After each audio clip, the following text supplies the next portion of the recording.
தமிழ்நாட்டில் திமுக மீது மக்கள் மிகுந்த கோபத்தில் இருக்கின்றார். சாதாரண கோபம் கிடையாது. DMK just an advertisement government. வெறும் அட்வர்டைஸ்மெண்ட், விளம்பரம், அவ்வளவுதான். இந்த 3 மாதத்துல இவங்க ஆட்சி போகுது. இப்ப இவ்வளவு திட்டங்கள் இன்னைக்கு அறிவிக்கிறதுல என்ன அர்த்தம்? இப்ப ஒரு அலையா வீசிட்டு இருக்குது. இந்த அலை இன்னொரு 3 மாதத்துல பேரலையா, சுனாமியா திமுக ஆட்சியை நிச்சயமாக அகற்றும். அந்த அளவுக்கு கோபத்தில், ஆத்திரத்தில் இருக்கின்றார்கள். தமிழ்நாட்டில் திமுக மீது மக்கள் மிகுந்த கோபத்தில் இருக்கின்றார்கள்.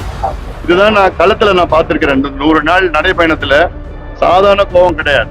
இப்போ ஒரு அலையா வீசிட்டு இருக்குது. இந்த அலை இன்னொரு 3 மாதத்துல பேரலையா, சுனாமியா திமுக ஆட்சியை நிச்சயமாக அகற்றும். அந்த அளவுக்கு கோபத்தில், ஆத்திரத்தில் இருக்கின்றார்கள். ஏன்னா மக்களுக்கு எதுவுமே நடக்கல. வெறும் அறிவிப்புகள் தான் வந்திருக்கு. தேர்தலுக்கு முன்பு வெறும் அறிவிப்புகள் தான் வந்தது. தேர்தலுக்கு பிறகு வெறும் அறிவிப்புகள் தான் வந்திருக்கிறது.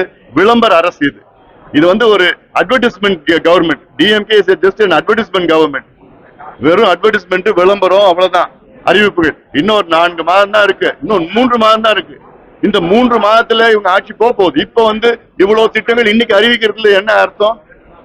இந்த திட்டம் 3 ஆண்டுகளுக்கு முன்பு அறிவிச்சிருக்கணும். இப்ப கடைசி 3 மாதத்துல அறிவிச்சு அந்த திட்டம் எங்க போகுது, என்ன நடைமுறையில் வரப்போகுது, அதுக்கு என்ன நிதி இருக்கு? இப்படி தினம் ஒரு ஏமாற்று திட்டத்தை அறிவிச்சிருக்காங்க ஒரு பக்கம்.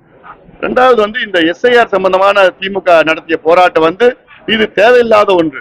காரணம், எஸ்ஐஆர் என்பது தேர்தல் வாக்காளர்களை சரி செய்கின்ற ஒரு செயல். இது 2002, 2004, 2005 செய்யப்பட்டது.